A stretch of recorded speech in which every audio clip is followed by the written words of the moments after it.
If you've ever scrolled the Glitch in the Matrix subreddit at 3 a.m., then you know the feeling I'm about to describe. You're going through your day like normal, and then something tiny doesn't line up. A hallway that shouldn't be there. A few minutes you don't remember living. Everyone swears they know a person you're sure you've never met. And the worst part isn't that it's scary, it's that it feels wrong. Like the world just skipped the frame, and you're the only one who noticed.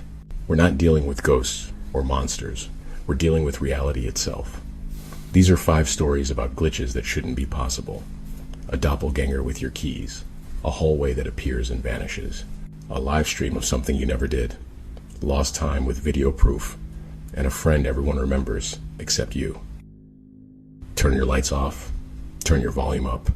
And if something feels off after this, just hope it's only your imagination. Story 1. The person who saw themselves walk into their house. I always thought Glitch in the Matrix stories were just bored people on the internet who didn't know how memory works. I don't think that anymore. It happened on a Tuesday, which feels wrong in itself, because nothing significant should ever happen on a Tuesday. It was one of those evenings where the sky is almost black but still hanging on to this gray-blue smear of daylight, like the world can't decide if it's done yet. I was exhausted.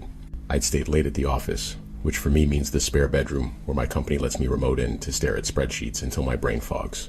By the time I shut my laptop, my eyes were burning and my lower back felt like it belonged to someone 20 years older. I remember checking the time on my phone as I turned onto my street. 7:42 p.m. Our neighborhood looks like copy-paste suburbia.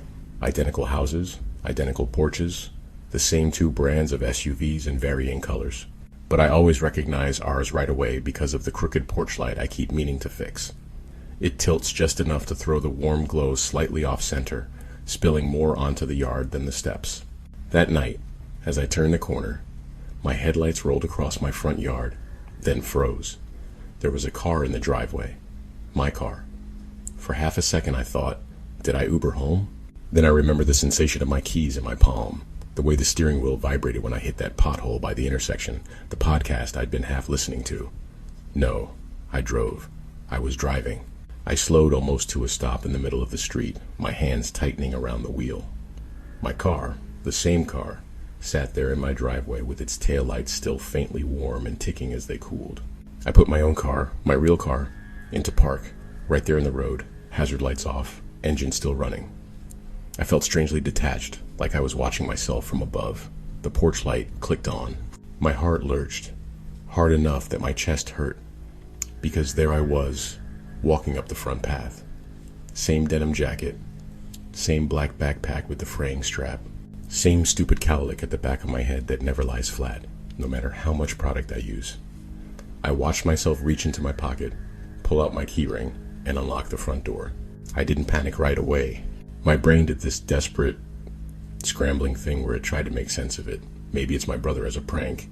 Maybe I left the car at home and forgotten this is a neighbor borrowing it. Maybe I'm overtired. Maybe this is some kind of waking dream. But the longer I sat there, the less room there was for rational explanations, because I know what I look like. I know the way I move, the tiny limp from an old ankle injury, the habit of shaking my hand once after I push the key into the lock like I'm flicking off static. That other me did every one of those things, perfectly. My phone buzzed in the cup holder and I nearly jumped out of my skin. The screen lit up with a text from my coworker. Did you make it home yet? That last spreadsheet was cursed. My eyes flicked from the text to the timestamp at the top, 7:43 p.m. 1 minute. It had been 1 minute since I checked the clock turning onto my street. I typed with shaking fingers. Almost. Weird question. Can you see me on Teams right now? Did I leave my camera on? 3 pulsing dots. Then, nope, you logged out like 20 minutes ago. You good? On the lawn in front of my house, nothing moved. The front door had closed. The porch light stayed on. That same crooked tilt. I killed my headlights. The street dropped into shadow, leaving only the sodium vapor glow of the street lamps washing everything in a sickly amber. I waited. I don't know how long I sat there. Long enough for my engine cooling fan to cycle twice. Long enough for my legs to go numb and pins and needles start crawling up my feet. I kept expecting to see the curtains twitch, or another version of me stepping back outside, waving, calling out, hey, what are you doing in the middle of the road? Nothing. Just this heavy, suffocating stillness. Eventually, the rational part of my brain staged a comeback. It pointed out that if someone was inside my house, looking exactly like me, driving a car exactly like mine, then either I was having a serious mental break, or I was sitting alone in the dark while a stranger pawned my stuff. I put the car in drive and rolled forward, pulling up along the curb instead of turning into the driveway. My hands were sweating so much that the steering wheel felt slick. When I got out, the night air slapped me, cold and damp, carrying that faint smell of wet pavement and trampled grass. My duplicate car sat in the driveway, quiet and solid and undeniably real. I walked around it, heart pounding, and examined the plates. Same number, same registration sticker with a tiny bubble under the surface because I put it on too fast. Same shallow scratch on the rear bumper where I misjudged the distance in a parking garage. I stood there for a long moment, both cars in my peripheral vision, my house looming over me like it was holding its breath. The porch creaked. My head snapped up. The front door was still closed, but for a second I could have sworn I saw a silhouette through the frosted glass window. A human shape, blurred and warped by the texture, standing perfectly still, watching. Something in me broke. I bolted back to my car, the one at the curb, and dove in, locking the doors even before I'd yanked them shut. I reversed too fast, nearly scraping the mailbox, then tore down the street like a coward. I didn't stop until I was 3 neighborhoods away, parked awkwardly in the lot of a closed-down grocery store, engine off, hands trembling on my knees. It took nearly an hour of sitting there, staring at nothing, before I could think clearly. I called Taylor. I think I needed to hear another human voice to anchor myself. "Dude," they answered on the second ring. "You sound like death. You home yet?" "No," I said. My voice sounded distant in my own ears. "Listen, tell me something. Back when we were on that call earlier, was there anything weird? Like, did I say anything strange? Did I leave early and forget?" There was a pause. I could picture them frowning. "You literally complained for 10 minutes about pivot tables," they said. "Then you said, 'All right, I'm going to log off and head home before I start hallucinating cells.' That was at like 7:20. Why?" I swallowed. My throat felt dry. "What if I told you I just watched myself walk into my own house?" A beat of silence. Then a laugh, thin and uncertain. "Like, metaphorically, or like literally me," I said. "Same clothes, same car, everything. Maybe it was a neighbor with the same, it used my key tay." The line went quiet again. When they spoke, their voice was lower. "Okay, that's freaky. Are you sure you're not just wiped?" I could hear the doubt. I didn't blame them. If our positions were reversed, I'd think I was crazy too. After we hung up, I sat there a while longer. At some point, I realized I couldn't just sleep in a parking lot. I had to go back. If I didn't, I'd spend the rest of my life wondering what was inside my house. So, just before 10, I drove back. As I turned onto my street, I held my breath. My driveway was empty. My lone, familiar car sat right where it should, in front of the garage, like it had never moved. The porch light was off. The house was a dark, familiar outline. I pulled in. My hand shook as I checked the license plate again. My plate, my scratch, my bubble under the sticker. Inside, everything looked normal. Couch, shoes by the door, the faint, stale smell of coffee from the morning. I checked every room, flinging doors open with my heart pounding, half expecting to see myself staring back from the dark. But there was nothing, just me, standing alone in my hallway, listening to my own ragged breathing. I slept with the lights on that night. Every creak of the house settling sounded like footsteps. Every time I passed a mirror, I had to fight the twitchy urge to look twice. The next morning, I checked the door. The deadbolt was still set the way I'd left it that morning. The security chain was still latched. No scuffs on the lock, no signs of forced entry. If someone, or something, had come in using a key, they'd left everything exactly how they found it. I tried to move on. People don't react well when you tell them you saw your own doppelganger breaking into your house, so I didn't tell anyone else. I convinced myself I'd been tired. Maybe I'd microslept while driving and dreamed the whole thing. Then, 3 days later, I got an email from my security company. Unusual login detected. It was one of those automated alerts for when someone logs into the account from a new device. At first I thought nothing of it, but then I scrolled down and saw the time. 7:43 p.m., the same night. the same minute I'd seen myself walking up the path. Someone had logged into my home security account from an unknown device using my correct username and password. They'd disabled video recording for exactly 15 minutes. When I clicked the link to review the activity, the page flickered once. Then my session timed out. I tried again. Same thing. On the third attempt, it let me in, but the logs for that night were gone. Not just the videos, the entire day's timeline was missing, like someone had taken a pair of scissors to the digital tape. I called support. The woman on the line was polite, apologetic.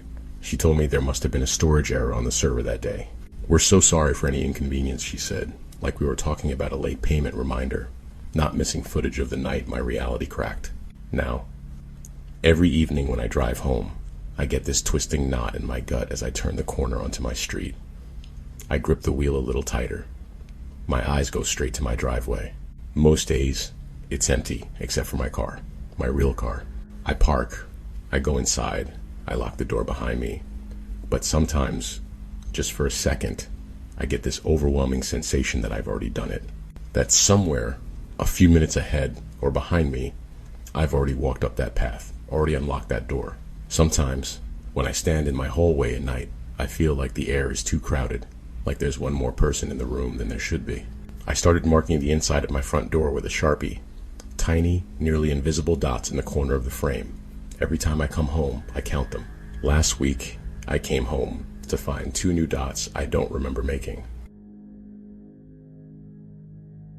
Story 2. The hallway that wasn't there yesterday. The building I work in is the kind of office space that sucks the life out of you on site. Off-white walls, gray carpet, fluorescent lights buzzing just loudly enough to drive you insane. It's a converted warehouse, chopped into near-identical corridors and cubicle clusters, like someone copy-pasted the same section of reality a few hundred times. I've been there for 5 years. I know every weird stain in the ceiling tiles, every door that sticks when it's humid, the exact pattern the emergency exit lights flicker in. So when I say there didn't used to be a hallway where I found one, I'm not confused. I'm not misremembering. It wasn't there.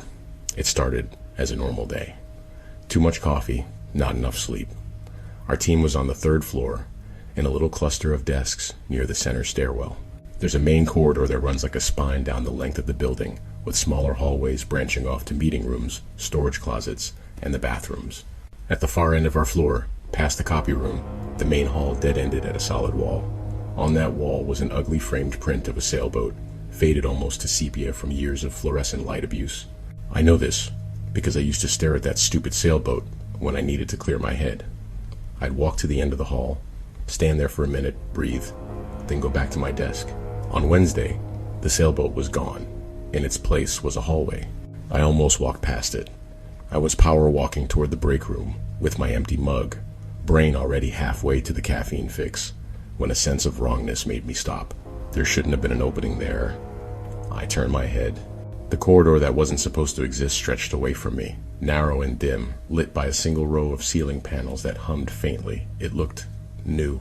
The walls were cleaner, a shade whiter than the scuffed off-white everywhere else. The carpet looked untouched, its fibers still standing straight instead of flattened by hundreds of footsteps. I stood there, mug dangling from my hand, trying to make my memory line up with what my eyes were telling me. "Hey, Jess," I jumped. It was Mark from IT, coming up behind me. "You good?" he asked. "You look like you saw a ghost." I nodded at the hallway. Was this always here? He followed my gaze, frowned. "The hall?" "Yeah. Goes to the archive rooms." "Why?" "The archive rooms are on 2, I said automatically. "By the server closet. We've got some up here too," he said. "You seriously never use them?" I wanted to argue. I wanted to say, no, they weren't here. I would have noticed. Instead, I just shook my head like an idiot. Mark shrugged. "You're probably just fried. I spent 10 minutes this morning looking for a door we don't even have, so you're not alone." He clapped my shoulder and kept walking. I stood there a moment longer, the world suddenly feeling loose around the edges. You know that sensation when you rearrange your furniture and then, for a few days, you keep reaching for where the couch used to be? This was the opposite. It was like someone had rearranged my entire mental map and everyone else had just accepted it. On the way back from the break room, my curiosity got the better of me. The new hallway, new to me, anyway, was about half the width of the main corridor. The further it stretched, the more the light seemed to fail, bleaching the walls into a flat, depthless gray-green. There were no signs on the walls. No conference room B or storage 3C. Just blank surface. About 20 feet in, the noise of the open office died away, smothered like someone had put a pillow over the entire floor. My footsteps sounded too loud.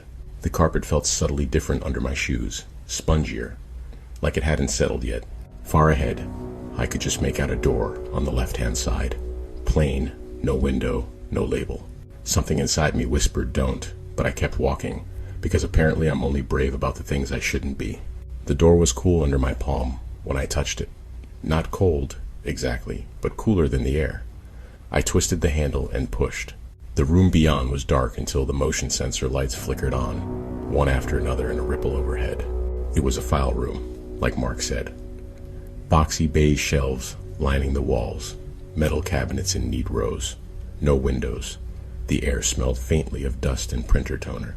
I almost laughed, the tension draining from my shoulders. Of course, it was just a storage room.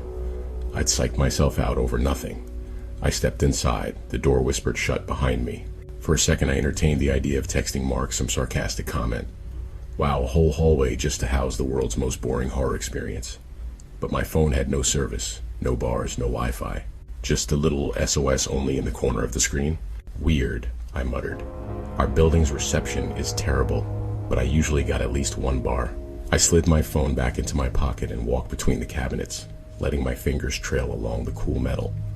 Most of the drawers had labels: accounting, HR, legal, old years, long before I started. I was half tempted to open some and dig through for juicy corporate drama, but something about the room made me feel like I shouldn't linger. When I turned back toward the door, it took me a second too long to find it.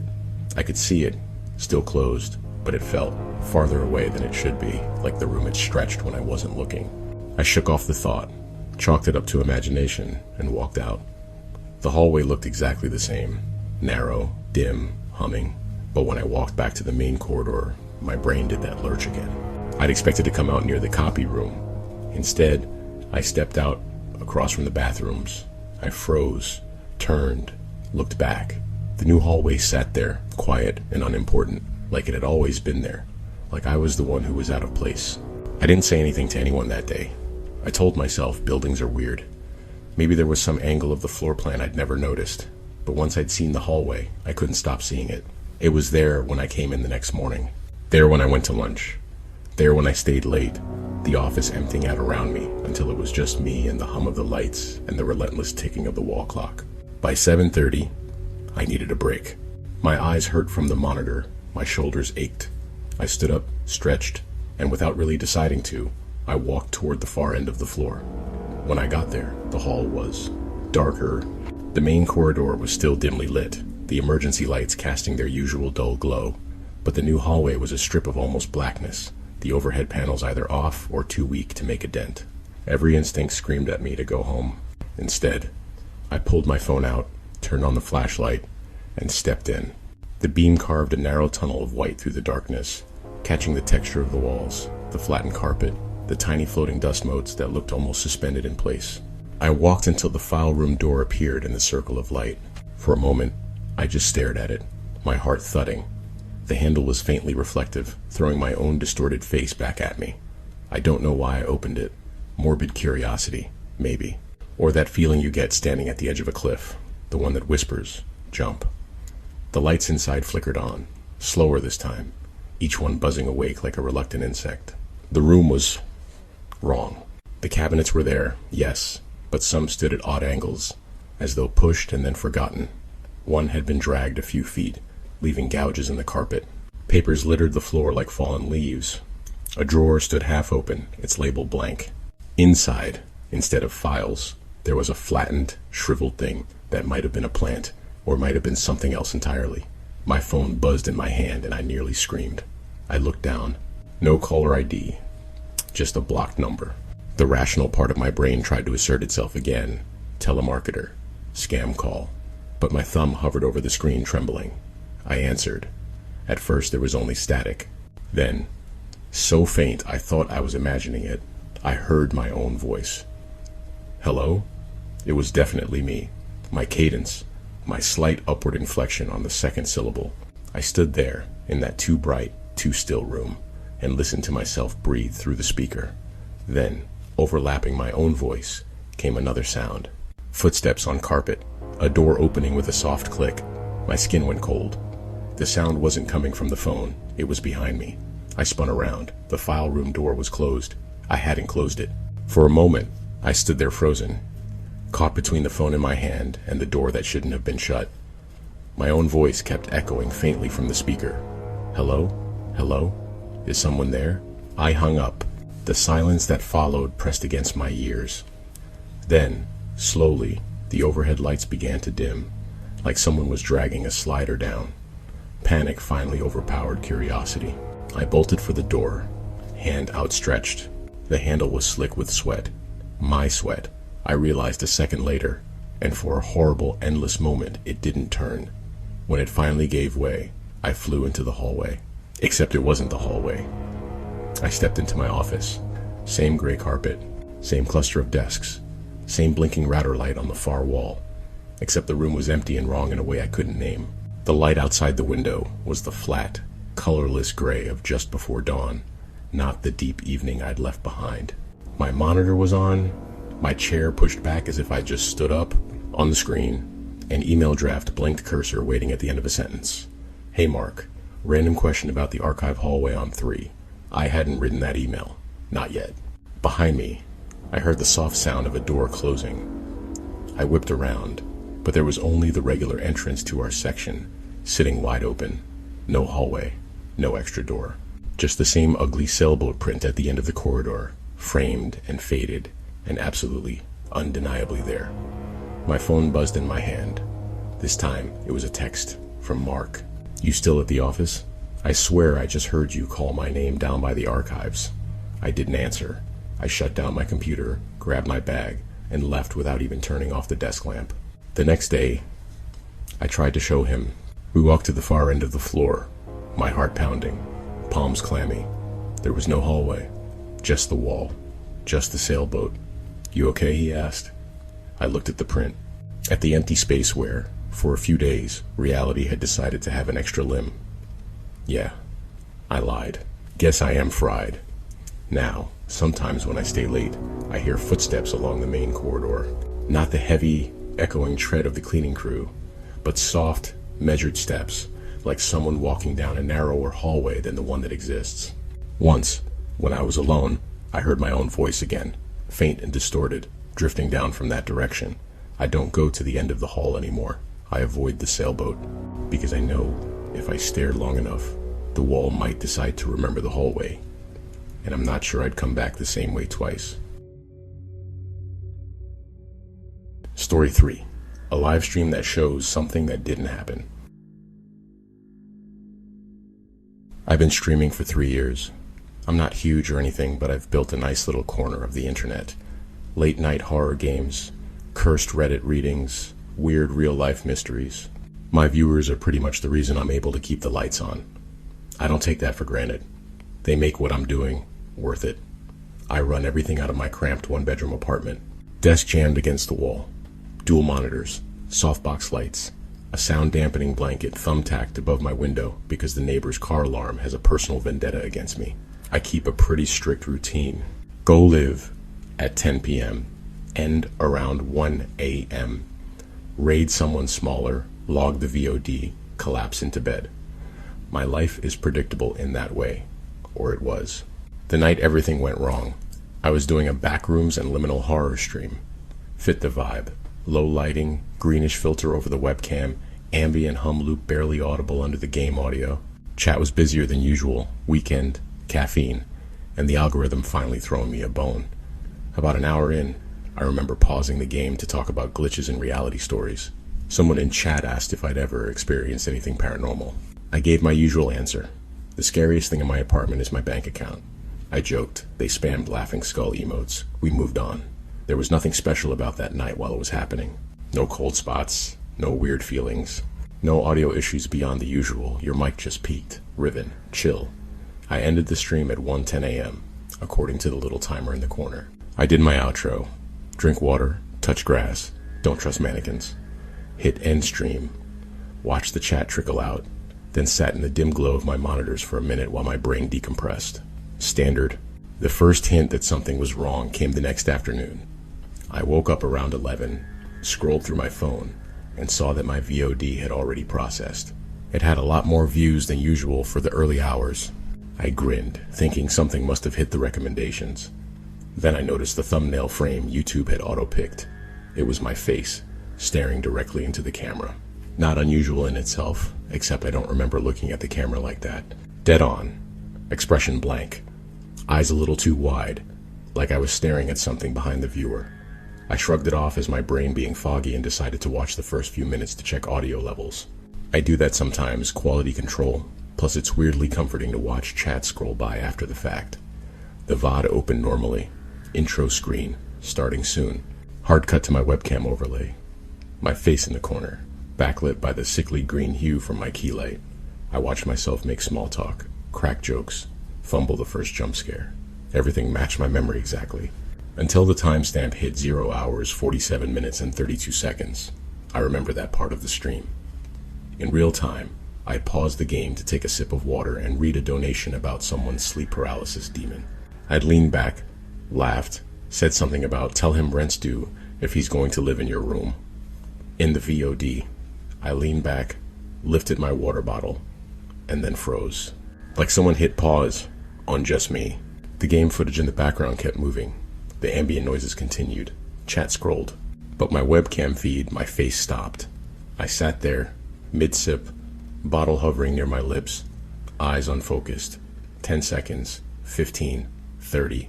Then, without any transition, my eyes snapped directly to the camera. It wasn't like I looked up. It was like some invisible editor had cut from frame A, me spaced out, to frame B, me staring straight at the viewer, with no in-between. My hand still held the bottle in the exact same position, but my posture was just slightly off. My shoulders squared a little more, my head tilted by a degree or two. Something about it made my stomach knot. It was like seeing a photo of yourself from an angle you never experienced, too close, too exposed. In the VOD, chat exploded. Yo, what, Riven, you good? He's lagging. IRL. Bro stared into my soul. I didn't remember any of those messages from the live chat. I scrubbed back, thinking maybe I just tuned them out. But no, they were there in real time too, preserved alongside the VOD. Past me kept staring into the camera for a solid 30 seconds. No blinking, no twitch. Then, lips barely moving, I said, "Can you see it?" My real, current self flinched so hard I knocked my mouse. The voice was mine, but flatter, like the emotion had been scraped out and replaced with something thin and metallic.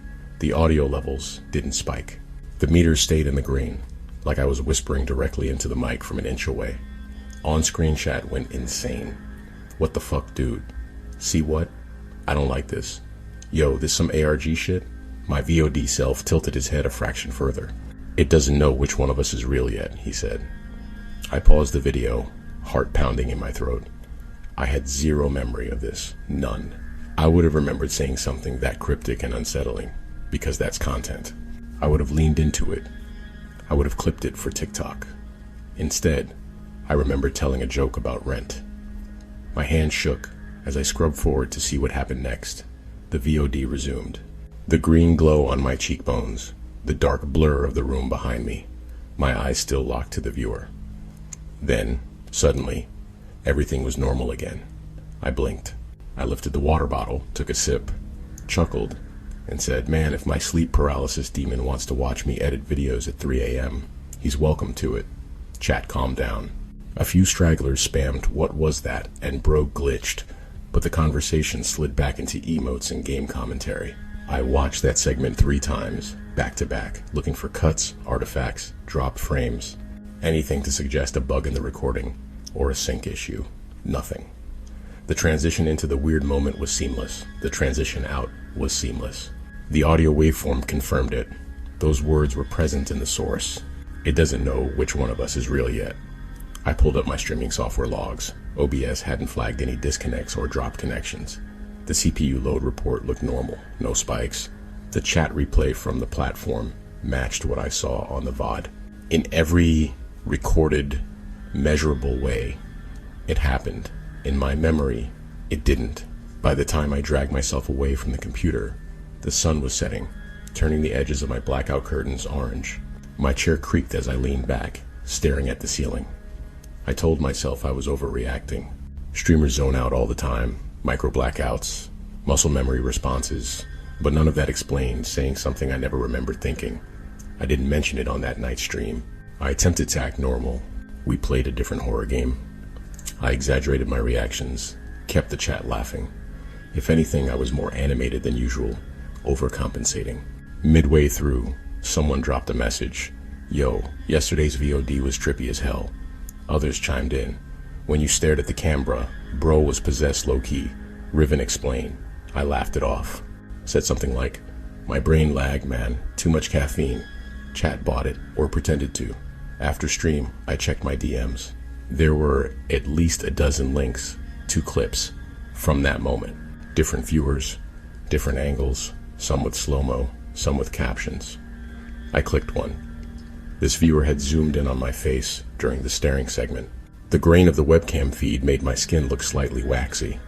The greenish light hollowed out my cheeks. At the 4-second mark, as my eyes locked to the lens, a faint distortion creeped in around my outline. Not obvious. You'd miss it at full speed, but slowed down, frame by frame. It was undeniable. My webcam border, this simple rectangular overlay, wobbled, just for a frame. One single frame where my shoulders didn't line up with where they should be, like the image skipped sideways a millimeter before snapping back. In that frame, my pupils looked wrong. Too large. They seemed to swallow the iris, leaving just a rim of color like someone had cut my eyes out and filled the sockets with polished black stone. The clip continued to my whispered line. It doesn't know which one of us is real yet. The editor had added text over it. Glitch in reality with fire emojis. I closed the clip. Over the next week, that moment became a mini meme in my community.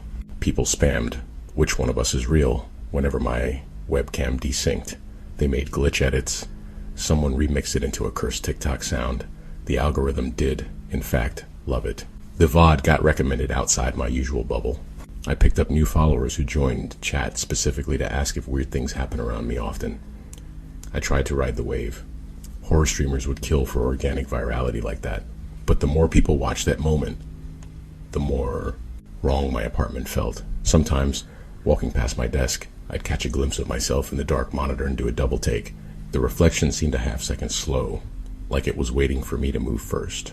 One night, about 10 days after the incident, I woke up at 3:14 a.m. to the soft murmur of voices. My heart thumped. I live alone. I grabbed my phone, thumb hovering over 911, and crept toward the sound. It was coming from the living room, specifically from my computer. The monitor was on. OBS was open. So was the streaming platform dashboard. The little red live indicator glowed in the corner. I was streaming. My webcam was on. The preview window showed me asleep in bed. I stared at it, ice flooding my veins. The camera angle was exactly the same as usual, mounted above my monitor, but the image it was broadcasting wasn't my current reality. In the preview, dimly lit by the green hue of the key light, my bed was visible from the door. My body lay there, under the covers, still and peaceful. The time in the corner said 1:12 MChat was active. Aw, he looks so peaceful. Is this a sleep stream? Yo, WTF, when did this start? Bro, that ain't live, I was just talking to him. Messages flew by, donations pinged. A few people pointed out inconsistencies. I was in this very room, awake and conscious, while an earlier version of me slept on screen. The delay between real life and stream isn't that long, 30 seconds max. But this, whatever they were seeing, had happened 2 hours ago, if the timestamp was to be believed. My own pre-recorded breathing filled my headphones when I put them on. Slow, deep, oblivious. With shaking fingers, I ended the stream. A warning popped up. Are you sure you want to end? Your viewers are still watching. Yes. The red light clicked off. The chat froze. The preview vanished. I checked my VODs. There it was. Night stream, unscheduled, with a runtime of 2 hours and 3 minutes. I opened it. For the entire duration, the camera watched me sleep in eerie, unmoving stillness. No game overlay, no mic commentary, just my unconscious body. Around the 40-minute mark, I shifted, turned onto my side, mumbled something unintelligible. At exactly 1:12 a.m., the sleeping me sat bolt upright. My eyes were open, wide and dark. I swung my legs over the side of the bed, stood, and walked straight toward the door, the very door I was now standing in. Except in the VOD, when I reached a threshold, I didn't stop. I kept walking, out of frame, into the room where the viewer's perspective was located. Into this room. The bed stayed in shot for another 20 seconds. The covers still rumpled where I'd left them. Then, slowly, as if someone were manually dragging a transparency layer, my body faded back into existence lying under the blanket, like a double-exposed film. Two versions of me occupying the same space. One getting up, one never having moved. The chat reactions were panicked, hysterical. Bro, did you see that? He cloned himself. Nope, nope, nope. This is why I don't watch him at night. The VOD ended without me ever returning to bed in that timeline, but I remembered going to sleep. I remembered closing the stream at 1:07, brushing my teeth, scrolling for half an hour, then passing out around 2. The logs told a different story. According to my internet provider, the connection spike from the unscheduled stream began right after I ended the public one. My OBS record showed no such session. My CPU logs were blank. But the platform had a full, high-quality recording. That was 3 weeks ago. Since then, little discrepancies keep piling up. I'll close a cabinet and find it open an hour later. I'll leave my phone charging on my desk and discover it on the kitchen counter with no memory of moving it. Once, I woke up to find my streaming schedule rearranged in my calendar with a late-night slot I would never pick voluntarily. Every time I go live now, I have this gnawing sensation that I'm not the only one behind the webcam. When I look into the little glass eye above my monitor, sometimes I get the irrational urge to say, "Can you see it yet?" I don't, because I'm afraid one night the VOD will show me saying it anyway.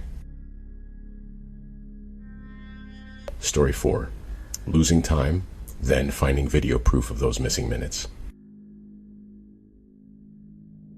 I've had 3 concussions in my life. Sports, car accident, dumb decisions, you name it.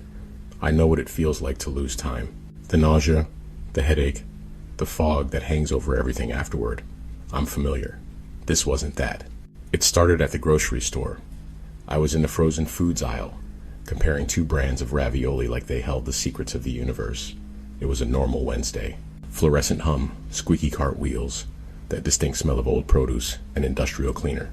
I checked my phone, 6:18 p.m. Text from my roommate.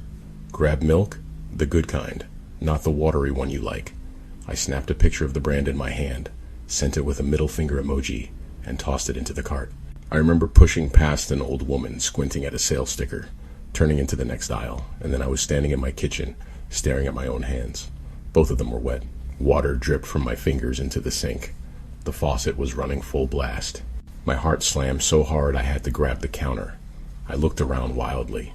Same kitchen, cluttered fridge, crooked magnet poetry, Danny's plant slowly dying on the windowsill. It was dark outside. My shopping bags sat on the counter, already unloaded. Fridge door open, frozen stuff put away. The box of ravioli I remembered choosing was on the stove, steam rising from the pot. The oven clock said 7:03 p.m. I blinked, killed the faucet. My shirt was damp, like I'd splashed myself. I grabbed my phone. The last thing on the screen was Danny's text about milk. My reply photo.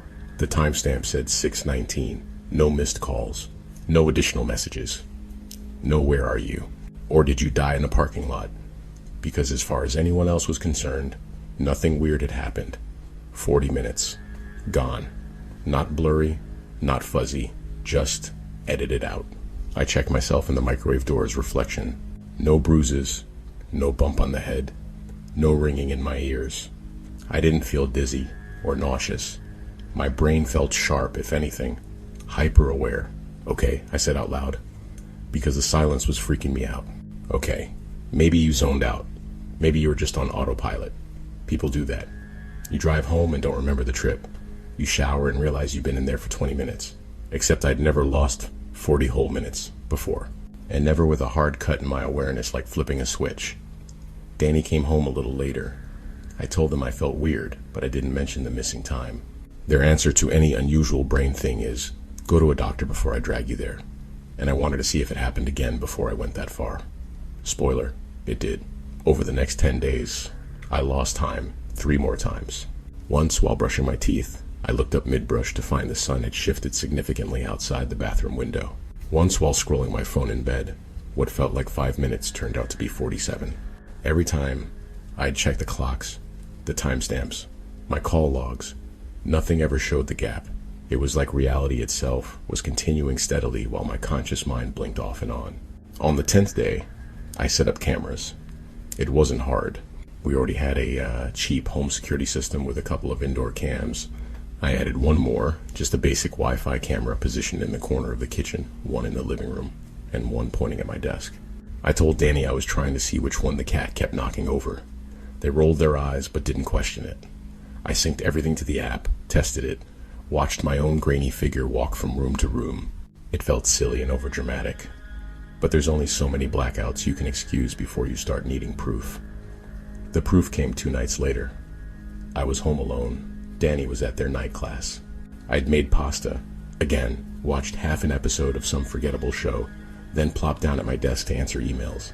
The last thing I remember is typing a subject line, re-invoice attached. Then I was standing by the front door, keys in hand, about to step outside. I jerked back like I'd been burned. Outside the peephole, the hallway light flickered. That buzzing electrical hum seeped under the door. I looked at the deadbolt. It was already turned. My shoes were on. I don't put my shoes on until right before I leave. My phone buzzed in my pocket. Prof, let us out early on my way. You want anything? I checked the time, 9:41 p.m. The last timestamp I remembered was 9:07 on my computer screen. Okay, I whispered. Nope. I texted Danny back some random answer about fries, then marched straight to the kitchen, grabbed my laptop, and opened the security app with fingers that barely felt like they belonged to me. The footage from the living room camera came up first. At 9:06, I sat at my desk, shoulders hunched, illuminated by the blue-white glow of the monitor. I typed for a while, checked my phone, stretched. At 9:12, my hands dropped to my sides. I didn't slump or nod off. I just stopped. My eyes, which had been flicking across the screen, went still.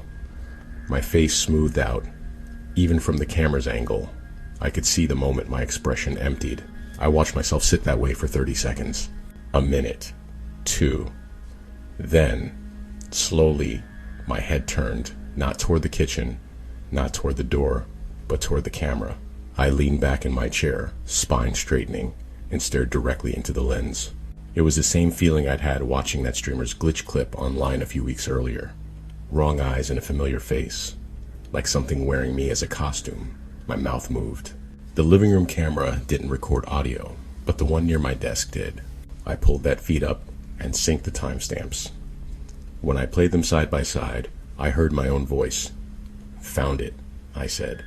The tone was unfamiliar, too flat, like those emotionless text-to-speech narrations. On-screen me stood up with an eerie smoothness, chair sliding back without a squeak. I crossed the room, 3 precise steps. My movements didn't look like my movements. They were too economical, lacking the tiny hesitations and shifts everyone has. I watched myself walk to the front door, hand on the lock, pause. Then my head turned slightly, like I was listening to something no one else could hear. Not yet, I said. A shiver crawled up my spine. In the footage, I took my hand off the lock, turned, and walked back toward the camera. Not toward my desk, toward the camera's exact position. For a terrifying second, my face filled the frame, blurred by proximity. My eyes seemed to focus just behind the lens. Then the feed glitched. For exactly 8 frames, about a third of a second, the image froze, tore, and smeared, like old VHS tape chewed up in a machine. When it stabilized, I was gone. 1 frame, my face filling the camera view. Next frame, an empty living room. Chair tucked neatly under the desk. No sign of me walking away, sitting down, leaving the room. I scrubbed back and forth, frame by frame. There was no transitional movement. I went from there to not there, like someone had cut me out. The kitchen camera told a different story. At 9:20, I appeared in frame. One instant, the kitchen was empty. The next, I stood by the sink, hands under the running faucet, as if I'd been there the whole time. I watched myself wash my hands methodically, turn off the water, dry them on the towel. I moved normally again now. Little shrugs, head tilt, weight shifting from foot to foot. At 9:31, my phone buzzed. I pulled it out, checked it, smiled faintly, and walked out of frame in the direction of my bedroom. The footage showed no gaps from that point on. I moved around the apartment like usual. Nothing obviously strange, except I didn't remember any of it. I sat at the table, staring at the paused frame of myself at the sink, and felt this huge, vertigo-like disconnect between my internal experience and reality. Something had driven my body without me. I backed up all the footage to an external drive, copied it 3 times, hid one copy under a different folder name just in case. Then I made the mistake of telling Danny. At first, they thought I was messing with them. Deepfake, they said. Or it's just you dissociating. You've been stressed as hell. That can do weird things. Danny, I appeared in the kitchen, I said. There's no transition, no entry, just pop, I'm there. They insisted on watching it themselves. I let them. Their face went pale. Okay, they admitted. That's weird. But cameras glitch. Wi-Fi drops frames all the time. The living room camera and the desk mic are separate devices on separate plugs, and they both picked up the same thing, I said. And the time matches my missing memory. We argued in circles until nearly midnight. In the end, they made me promise to see a neurologist. I agreed, because I didn't know what else to do. The appointment was 3 weeks out. In the meantime, I kept recording. The gaps kept happening. Usually once every couple days, sometimes small, 5 minutes in the shower, 10 minutes on the couch, sometimes bigger. A full hour gone while I folded laundry. Every time, the footage followed the same pattern. Normal me. Pause. Stillness. That empty-eyed stare, always toward a camera if one was present. A few words in that flat voice. Then a glitch, a smear of frames, a skip, and I'd be somewhere else in the apartment, mid-action, like I'd simply been edited. The words varied. Found it. Not here. Wrong layer. Too bright. My personal favorite murmured while I stared directly into the camera in the bedroom. This one doesn't know yet. This one was me. One night, I woke up at 2:53 a.m. to the sound of a cat hissing. He's usually the chillest creature on earth, a lazy orange lump. So hearing him spit and growl like a feral thing snapped me out of sleep instantly. His noise came from the living room. I grabbed the nearest heavy object, a lamp, and stumbled out of my room. The living room was dark, lit only by the sodium yellow glow leaking through the blinds. The cat stood arched in the doorway, fur puffed up, tail twice its normal size. He was hissing at the corner, where the living room camera sat, or rather, where it used to sit. The camera lay on the floor, cord ripped from the outlet, little lens cracked. It had been mounted too high for the cat to reach. Danny was asleep. No one else was in the apartment. Something had yanked it down. My skin crawled. I unplugged the remaining cameras and put them in a drawer. Whatever was happening, I wasn't sure I wanted live footage of it anymore. The neurologist appointment came. They ran tests, scans, reflex checks, memory exercises. I told them about the missing time, left out the part about the cameras until late in the consult when desperation outweighed embarrassment. They listened, nodded, and gave me a careful, professional version of we don't know. No tumors, no obvious seizure patterns, maybe micro seizures not picked up yet, maybe stress, maybe anxiety. They scheduled an EEG. They prescribed sleep hygiene and monitoring. On the way out, the doctor put a hand on my shoulder and said, sometimes when we look too hard for patterns, we find them. Try not to fixate. Easy for them to say. They didn't have footage of themselves disappearing. That night, I plugged one camera back in, just one, pointed at the front door. If whatever was hitchhiking in my body wanted to leave, I wanted to see which direction it went. The next blackout was different. I felt it coming. I was standing in the hall between the kitchen and the front door, scrolling my phone, when this strange pressure built behind my eyes, like a sinus headache swelling too fast. My vision vibrated. The hallway seemed to elongate, the door stretching farther away. It made my stomach lurch. I grabbed the wall, and then I felt company. That's the only way I can phrase it. Like another presence slid into the space just behind my thoughts. Cool and foreign, observing. Not malicious exactly, but utterly indifferent to me as an individual. For a heartbeat, I could sense its intent as clearly as if it had spoken. This layer, this body, is very close to what it needs. Then my awareness snapped off like a light. When it returned, I was on the floor. The hallway light was off. The only illumination came from the crack under the front door, where the building's emergency lighting cast that eerie, dim glow. My phone lay beside me. The screen was dark. My tongue tasted like metal. I stood up on shaky legs, checked the time, 3:03 a.m. I remembered 2:28, nothing in between. The camera's red recording light blinked at me from its corner. Later, in the comparatively safer brightness of morning, I pulled the footage. This time, there was no gradual pause, no slow emptying of expression. One frame, me leaning on the wall, hand braced, head down. The next, I straightened, and something looked out through my eyes. Every hair on my arm stood up. I've watched myself on video enough to know my own posture, my own way of moving. Whatever looked through the camera was taller somehow, despite my height not changing. It held its shoulders differently, like it was used to a different gravity. There was an awful stillness in the way its chest rose and fell. I watched it, me, turn toward the door. My hand reached out and pressed flat against the wood. For a few seconds, nothing happened. Then the image broke, not like before, with smears and skips. This time, the whole frame fractured into a spider web of hairline cracks, as if the world were shot through glass and someone had tapped it. Through those faint lines, just for a moment, I saw layers. Not colors, not distinct images. More like multiple translucent copies of the hallway, offset and sliding against each other, all with their own version of me pressed against their own version of the door. Some of those other me's weren't looking at the door. Some were looking directly at the camera. One of them smiled. The cracks vanished. The image snapped back to normal. On screen, I staggered back from the door like I'd been shoved. I dropped to the floor, landing almost exactly how I'd woken up. The recording continued for another 20 minutes of me lying there, motionless except for breathing, before I hauled myself to my feet and stumbled out of frame. I don't know what it wants. I don't know what it even is. I just know it's using me to probe something. Testing, searching for a route. In one of the later clips, when I stare into the now disconnected living room camera, my mouth shapes words with no audio, almost aligned. I'm writing this down because my memory isn't enough anymore.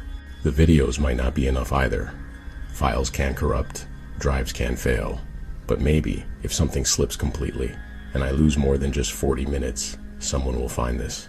And if one day you wake up somewhere familiar that feels just slightly off, like the air pressure is wrong, or the shadows bend a bit too sharply, ask yourself, did you really live every minute that brought you there? Or did something else walk in your place for a while? Story 5. The person everyone remembers, except they never existed. I first heard the name at a party. It was one of those crowded apartment things. Too many people, too much cheap alcohol, music that was always a little too loud to talk over, but not loud enough to justify dancing. I went because my friend Mia insisted it would be good for me. We were in the kitchen when she mentioned him. God, this reminds me of that time Jordan tried to make jungle juice in your old blender. She laughed, nudging me. I frowned. Who? She rolled her eyes.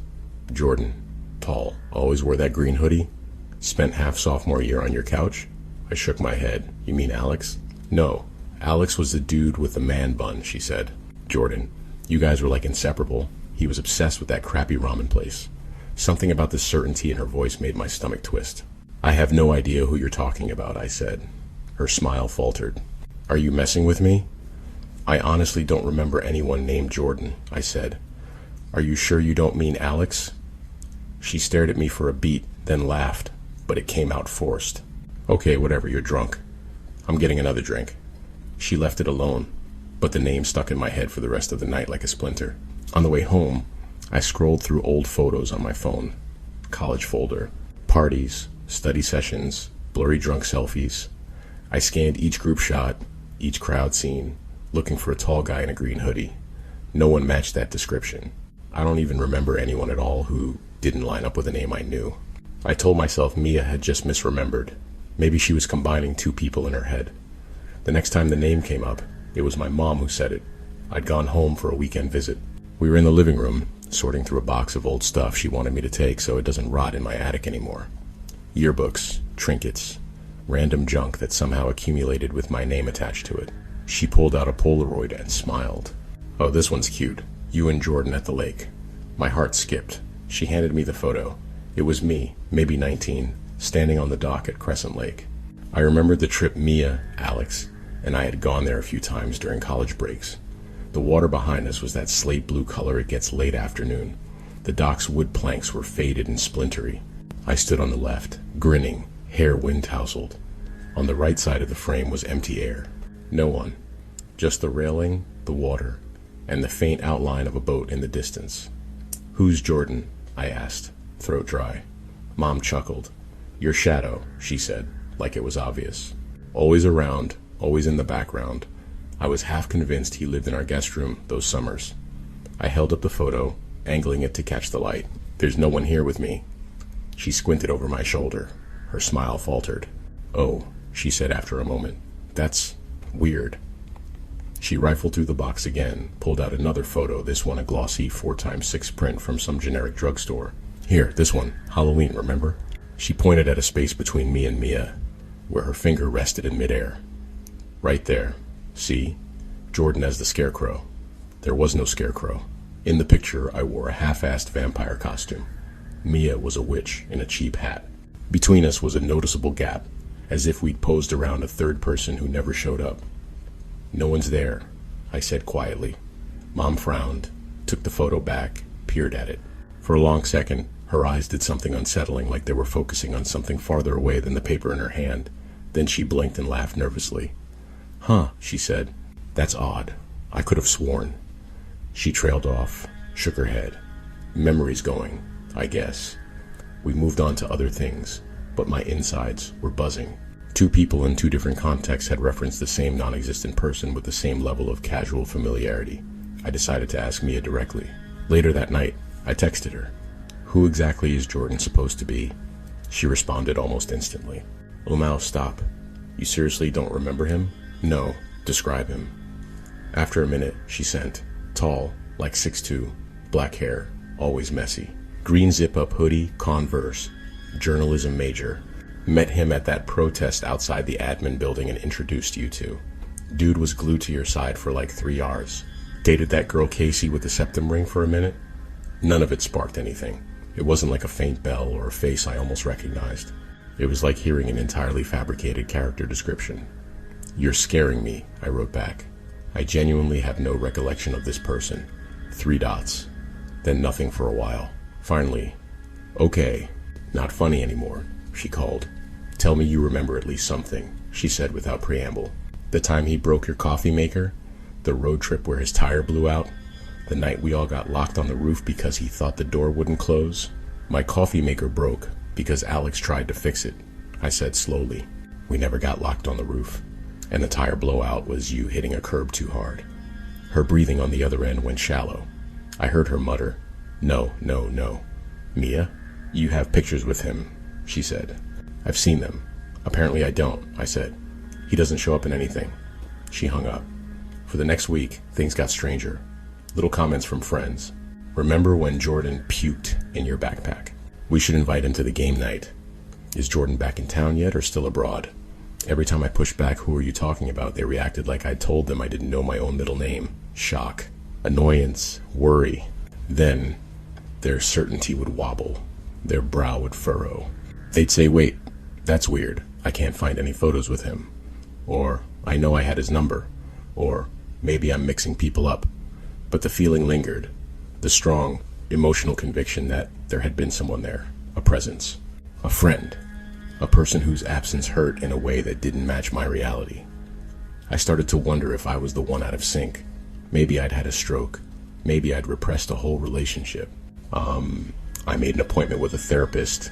Before the session, I decided to do something I'd avoided. I went to the old ramen place. It was a dingy shop near campus, steam-fogged windows, laminated menus that stuck to your fingers. They hadn't changed a thing in the year since graduation. I sat at a corner table, ordered automatically the same miso bowl I always got. As I waited, I scanned the walls. They were covered in Polaroids. Students, couples, drunk patrons, all stuck up haphazardly with year and month scribbled in marker. I recognized some faces, old classmates, even a younger version of Mia grinning with a bowl held up like a trophy. I went closer, heart hammering. On a strip from 2018, in smudged black ink, was a photo labeled, "Jordan finally finishes a bowl." 3 people stood in front of the counter. On the left, Mia. On the right, me, chopsticks raised in mock victory. Between us, a gap. The space where someone should have been was just noise.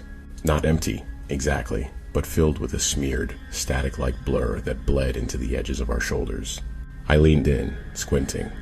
The blur seemed to shift if I didn't look directly at it, like those optical illusions that change when you stare at them too long. "Old times, huh?" the owner said behind me. I jumped. He chuckled.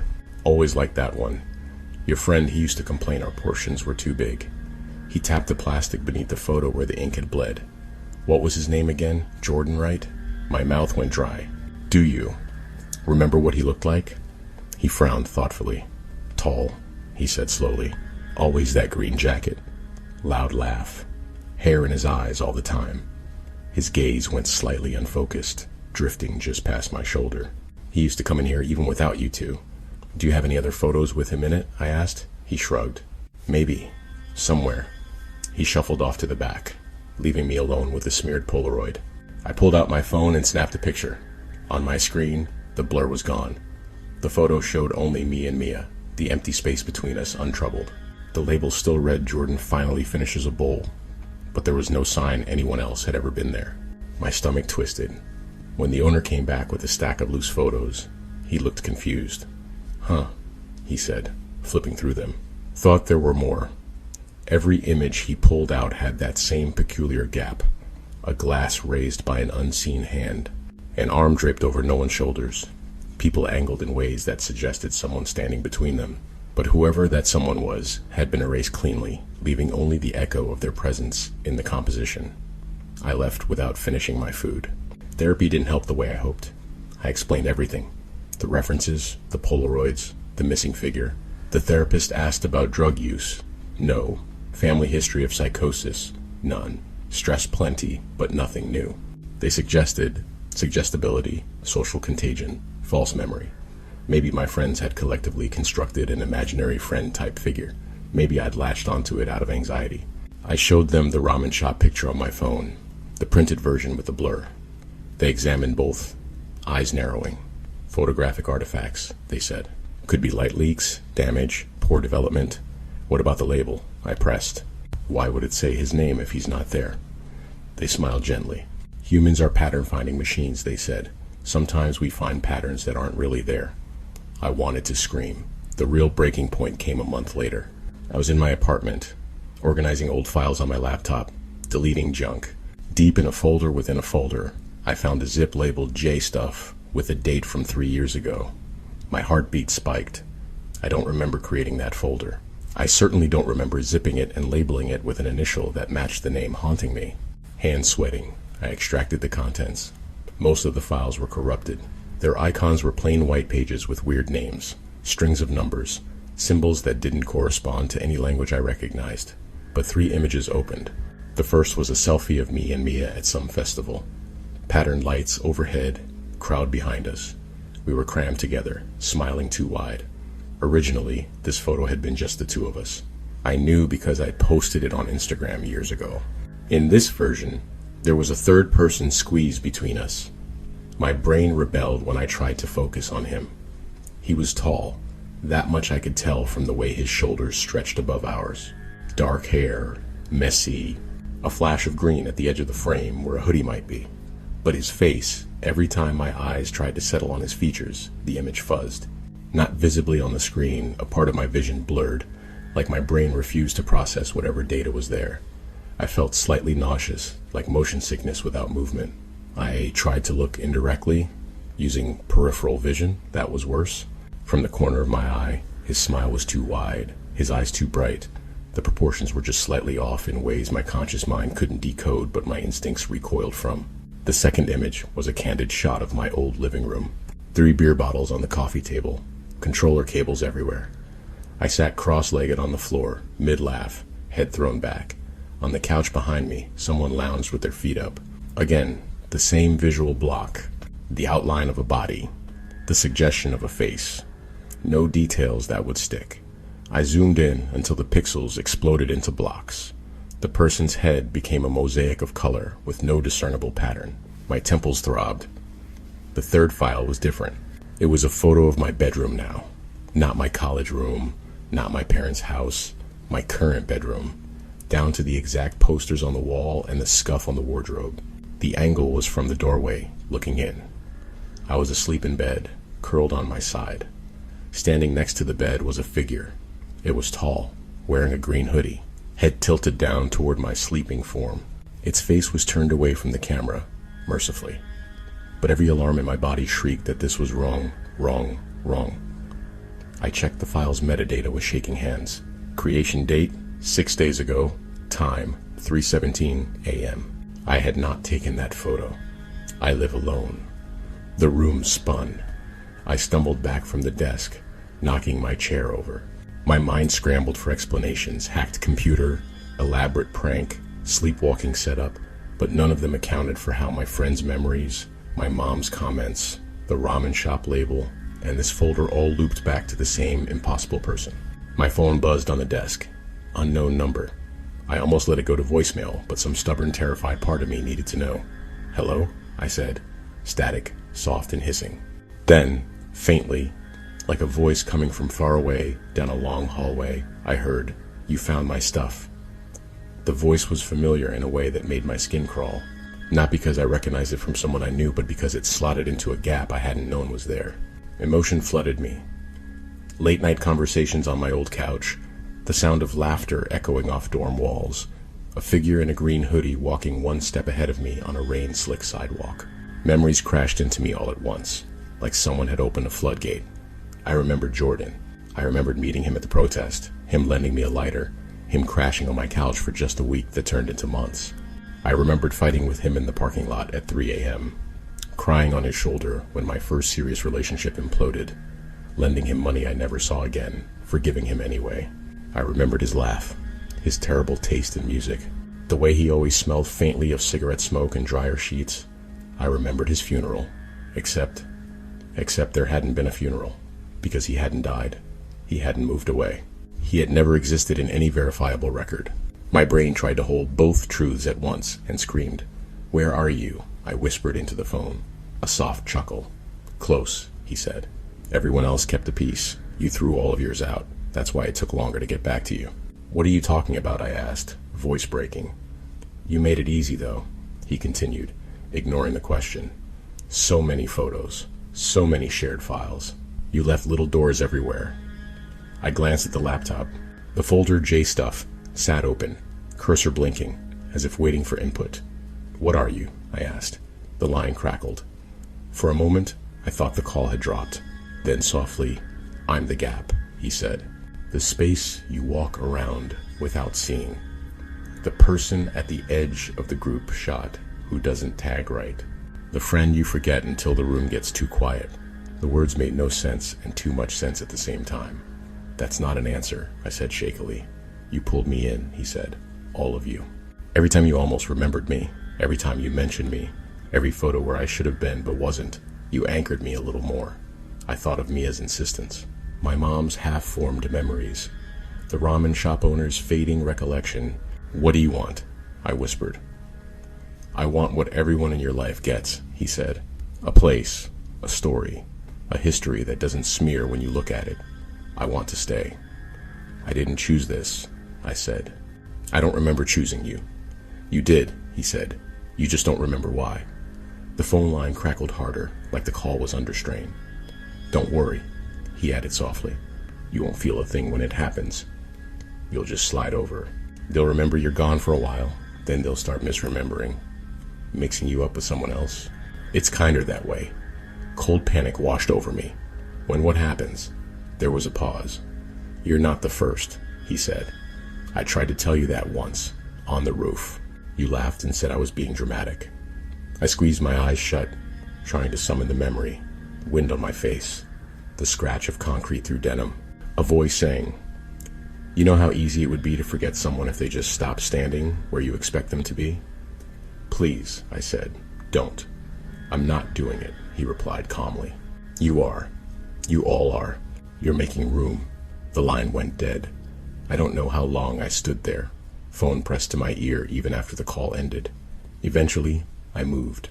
I deleted the folder, dragged it to the trash, emptied it, ejected the external drive I'd automatically synced my documents to, wiped it, smashed it against the corner of the kitchen counter until the casing cracked.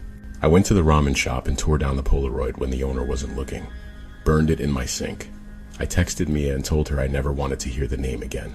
She sent back a broken-hearted emoji and the words, "Too late.